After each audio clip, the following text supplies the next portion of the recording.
Hello दोस्तों, अगर आप भी एक्सेल इंटरव्यू की प्रिपरेशन कर रहे हैं या आप कहीं जॉब के पर्पस से गए हुए हैं और उसमें एक्सेल के क्वेश्चंस पूछे जाते हैं, तो आज की ये वीडियो आपके लिए बहुत ही इम्पॉर्टेंट होने वाली है, क्योंकि इस वीडियो में मैंने एक्सेल के एमसीक्यू बेस के क्वेश्चंस और प्रैक्टिकल के क्वेश्चंस, थ्योरी बेस के क्वेश्चन भी डिस्कस किए हैं। तो क्यों इस वीडियो में एक्सेल के कुछ ऐसे इम्पॉर्टेंट क्वेश्चंस कवर किए हैं जो इंटरव्यू में अक्सर पूछे जाते हैं। तो इस वीडियो में आज जो है आपको यह वीडियो ऐसी मिलेगी जिसमें आपके रिकमेंडेशन आपका बहुत 100% होगा कि आप किसी को भी रिकमेंड कर पाएंगे। तो इस वीडियो में क्वेश्चंस दो फैक्ट में मैंने डिस्कस किए हैं। एक तो एमसीक्यू बेस पे क्वेश्चन आंसर हैं कि अगर आप इंटरव्यूअर अगर आपसे क्वेश्चन पेपर के थ्रू पे एमसीक्यू बेस पे क्वेश्चन करता है रिटन में, या आपको थ्योरी का पोर्शन क्वेश्चन करता है, तो आप उसको फुल ऑफ इंफॉर्मेटिव तरीके से उसको एक्सप्लेन कर पाएंगे। तो अगर आपको ये वीडियो यूज़फुल लगे, इन्फॉर्मेटिव लगे, तो प्लीज़ वीडियो को लाइक शेयर करना ना भूलिएगा। तो पूरे वीडियो को ज़रूर वॉच करिएगा। ये आपको एक्सेल में बहुत इम्पॉर्टेंट और सेलेक्टेड क्वेश्चन है जो किसी भी इंटरव्यूअर्स के लिए बहुत ही इम्पॉर्टेंट हैं, और ये क्वेश्चंस मैंने स्टूडेंट के रिकमेंडेशन से ही बनाए हैं। चलिए बढ़ते हैं आज हम अपने पहले क्वेश्चन की तरफ। आज के सीरीज का हमारा पहला क्वेश्चन है, what are the basic rectangular building block of a spreadsheet. Spreadsheet में जो रेक्टेंगुलर बिल्डिंग ब्लॉक है वो क्या है, मतलब basic rectangular building block. Option is sales, B option zoom slider, C option help button और D option all of these. तो इसका करेक्ट और राइट आंसर जो है वो सेल्स होगा, क्योंकि जो बिल्डिंग ब्लॉक्स हैं स्प्रेडशीट की वो हमारी सेल्स हैं, यानी कॉलम्स और रोज को मर्ज करके जो हमारी मेन बनती है पॉइंट, वो उसको कहते हैं सेल्स। क्वेश्चन नंबर सेकंड है आज का, other name for a pre program formula in Excel is. तो अदर नेम में अगर प्री प्रोग्राम्ड फॉर्मूला एक्सेल में यूज़ करना है तो क्या करेंगे। ऑप्शन इज सेल में, बी ऑप्शन ग्राफ में, सी ऑप्शन फंक्शन में, डी ऑप्शन रेंज में। इसका करेक्ट आंसर जो हमारा होगा वो फॉर फंक्शन में होगा। क्वेश्चन नंबर थर्ड है, workbook is a collection of. Workbook किस चीज़ का कलेक्शन है। ऑप्शन इज वर्कशीट्स का, B option is page setup का, सी ऑप्शन इज बटन्स का, डी ऑप्शन इज डायग्राम का। Right answer is worksheet. तो कलेक्शन ऑफ वर्कबुक जो है वो हमारा क्या होगा, वर्कशीट होगा। कई शीट में आपने देखा होगा बाय डिफ़ॉल्ट हमारे सामने 3 शीट जो है वो प्रेजेंट होती हैं। उसमें आप जो है सीट जो भी आप डेटा बनाओगे उसमें शीट आप कवर कर सकते हो। कई शीटें आप ओपन करके उसको डेटा का कलेक्शन बना सकते हो। ऑप्शन क्वेश्चन नंबर 4 है, what is the default column with of MS Excel. MS Excel की जो है डिफ़ॉल्ट कॉलम विथ कितनी होती है। यहाँ पे देखिए ऑप्शन है 5.5, बी ऑप्शन है 2.98, सी ऑप्शन है 6.49, डी ऑप्शन है 8.43। Right answer is 8.43। तो इसमें कॉलम्स की विड्थ मैंने बता दी है। अगर आप थोड़ा भी इंटरेस्टेड हैं और एक्सेल में वर्क कर चुके हैं या कर रहे हैं और आपको इन सब चीज़ों में इंटरेस्ट पड़ रहा है कि हो सकता है इंटरव्यूअर आपसे विड्थ की जगह हाइट भी पूछ सकता है, तो आप उसको क्या लिखेंगे। तो प्लीज़ मेरे कमेंट बॉक्स में कमेंट करिएगा कि बाय डिफ़ॉल्ट हाइट कॉलम की कितनी होती है। क्वेश्चन नंबर 5 है, press to make the text bold in MS Excel. क्या है कि आप किस चीज़ को प्रेस करके टेक्स्ट को बोल्ड बना सकते हैं। उसकी शॉर्टकट की क्या होगी। ऑप्शन इज कंट्रोल ए के साथ, बी ऑप्शन कंट्रोल 2 के साथ, सी ऑप्शन कंट्रोल 3 के साथ और डी ऑप्शन कंट्रोल 4 के साथ। 1 2 3 4। इसका राइट आंसर हमारा जो है वो कंट्रोल 1 होगा। कंट्रोल 1 के साथ आप टेक्स्ट को बोल्ड बना सकते हैं।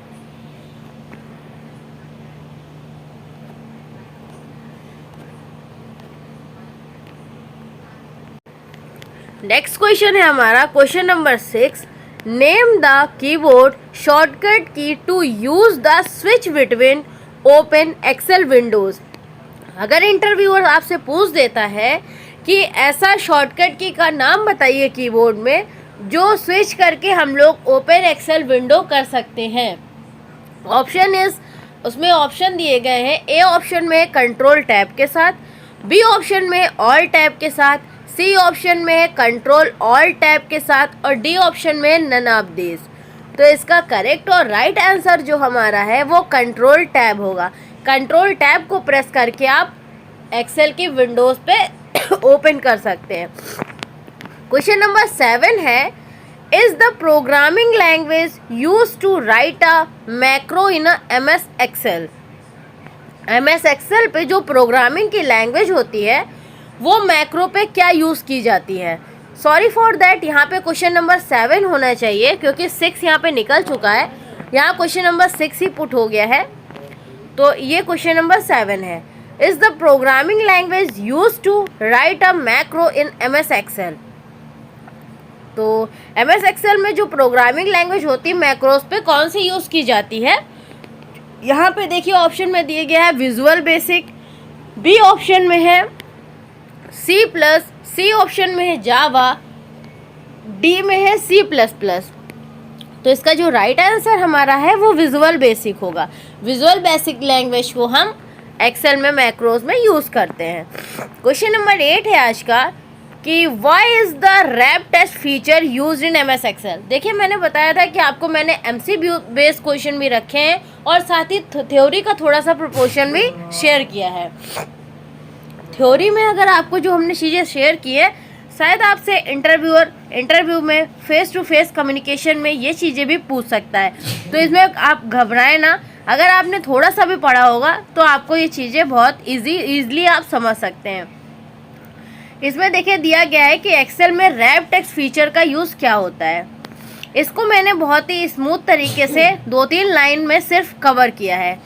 तो इसका आंसर क्या होगा कि the wrap text function in MS Excel is used to break down lengthy text into multiple lines by increasing।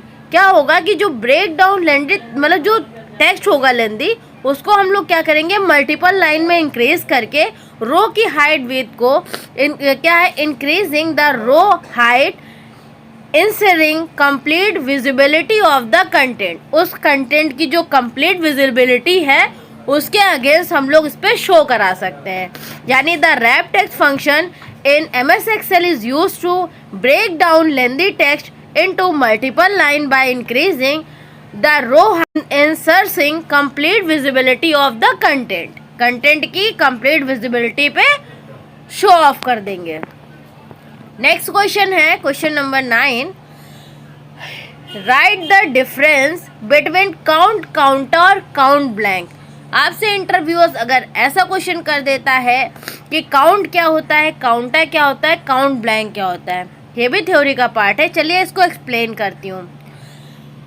Sorry, count का यूज क्या होता है कि the number of cells with simplify numerical value is counted. वो क्या करता है जितनी भी न्यूमेरिकल आपकी शीट में वैल्यू हैं उन सबको काउंट करेगा। Blank cells special character and cells with string value will not to be included. उसमें देखिए कोई भी ब्लैंक सेल इंक्लूड नहीं करेगा, कोई स्पेशल कैरेक्टर इंक्लूड नहीं करेगा, कोई स्ट्रिंग की वैल्यू इंक्लूड नहीं करेगा इंक्लूडिंग द कैलकुलेशन। आपकी कैलकुलेशन में ये सारी चीज़ें बिल्कुल इंक्लूड करेगा नहीं। अगर आप कोई भी शीट में कोई भी टेबल आप क्रिएट कर रहे हो तो उसमें जो नंबर ऑफ सेल होगा केवल काउंट उसी को न्यूमेरिकल नंबर में वैल्यू को काउंट करता है। बाकी blank cell, character, special character, string value कुछ भी काउंट नहीं करता है। सेकेंड, काउंटर का यूज़ क्या करते हैं। नेक्स्ट हमारा काउंटर का यूज़ है कि the number of cells with any kinds of content in counted the number of sales with any kind of content is counted. Numeric data, special character and string value connected in a cell will all be counted. A blank cell will not be taken into account through. इसमें क्या दिया गया है काउंटा में? काउंटा में है कि ये सेल को एनी काइंड ऑफ कंटेंट में काउंट करेगा, यानी कई तरीके से कंटेंट को काउंट करता है, न्यूमेरिक डेटा को भी, स्पेशल कैरेक्टर को भी और स्ट्रिंग वैल्यू को भी। अच्छा, ये काउंट किस चीज़ को नहीं करता है? ये केवल ब्लैंक सेल को। अगर आपकी जो है कोई भी टेबल में ब्लैंक सेल छूट गई है तो काउंटा उसको काउंट नहीं करता है। बाकी जो वैल्यू होगी, स्पेशल वैल्यू होगी, स्पेशल कैरेक्टर होगा, उसको सबको काउंटा काउंट करता है। उसके बाद में काउंट, फिर नेक्स्ट है हमारा काउंट ब्लैंक। काउंट ब्लैंक का यूज़ क्या होता है? काउंट ब्लैंक का यूज़ है कि it socially count the number of blank cell, it socially count the number of blank cell as the name.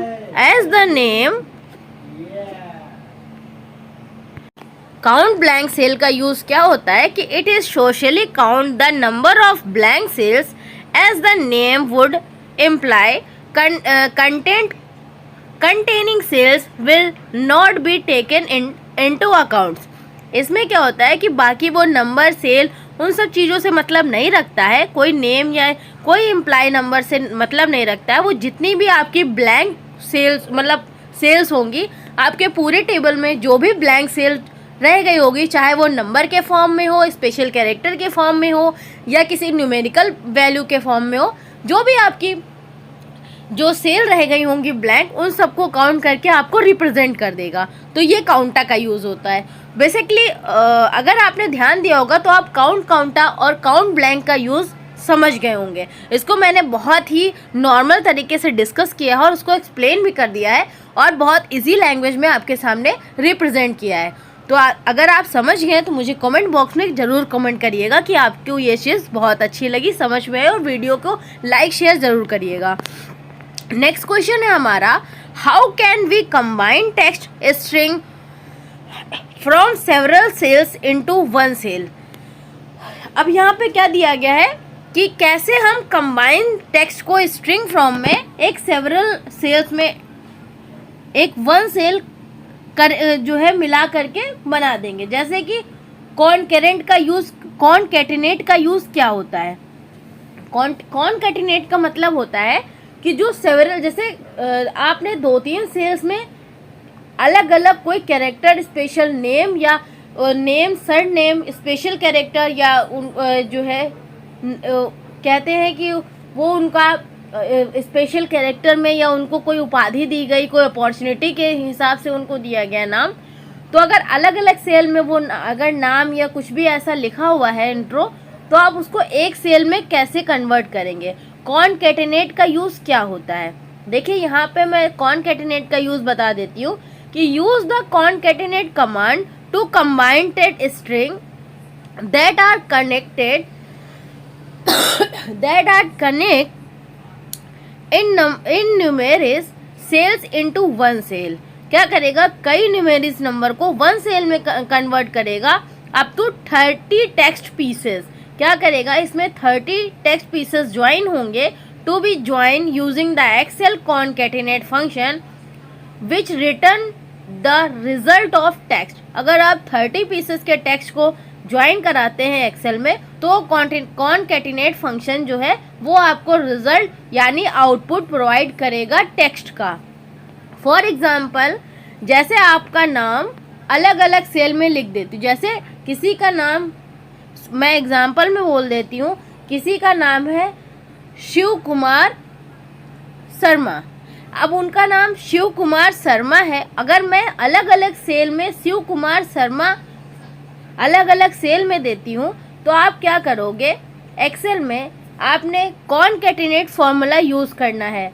आपको सबसे पहले इक्वल लगा करके कॉनकैटिनेट डालना है, उसके बाद में शिव कॉमा कुमार और कॉमा शर्मा इंक्लूड करके और ब्रैकेट को क्लोज कर देना है। ब्रैकेट ओपन करके आपको सारी चीज़ें इक्वल कॉनकैटिनेट, उसके बाद में ब्रैकेट ओपन, फिर शिव कॉमा कुमार कॉमा शर्मा, उसके बाद में ब्रैकेट आप क्लोज कर दोगे, देन एंटर करोगे तो आपको एक ही सेल में पूरा नेम, जो पूरी वैल्यू होगी वो एक ही सेल में आपको आउटपुट मिल जाएगा। तो ये यूज़ हमारा कॉनकेटिनेट का होता है। नेक्स्ट और लास्ट क्वेश्चन आज के सीरीज़ का है हमारा, आज के टॉपिक का, ये जो है एक्सेल के इंटरव्यूअर्स के क्वेश्चन का, कि Microsoft Excel was first time launched. ऐसा भी देखिए इंटरव्यूअर्स के माइंड में क्या क्वेश्चनिंग हो जाती है, वो आपसे क्या पूछ लेता है, इसका तो आपके पास कोई जवाब नहीं है ना। आपके मन में कुछ ऐसी चीज़ें आज जो आपके सामने, आपको कुछ एक्सपेक्टेशन होंगी नहीं कि आपसे वो क्या पूछ सकता है। हो सकता है ये भी पूछ दे कि माइक्रोसॉफ्ट कॉरपोरेशन ने पहली बार माइक्रोसॉफ्ट एक्सेल को कब लॉन्च किया था। इसमें ऑप्शन दिए गए हैं, ए ऑप्शन में 1985 में, बी ऑप्शन है 1991 में, सी ऑप्शन है 1959 में और डी ऑप्शन है 1989 में। इसका जो राइट आंसर हमारा है वो है 1985 में। 1985 में माइक्रोसॉफ्ट एक्सेल को फर्स्ट टाइम लॉन्च किया गया था माइक्रोसॉफ्ट कॉरपोरेशन से। तो ये आज के बहुत ही इम्पोर्टेंट क्वेश्चंस थे जो एक्सेल के प्रिपरेशन के थे। तो अगर आपको ये वीडियो अच्छी लगी है तो प्लीज़ लाइक, सब्सक्राइब और शेयर ज़रूर करिएगा। तो मिलते हैं हम लोग नेक्स्ट अच्छे क्वेश्चन और अच्छे टॉपिक्स के साथ। Thank you so much, have a nice day, good day, thank you so much.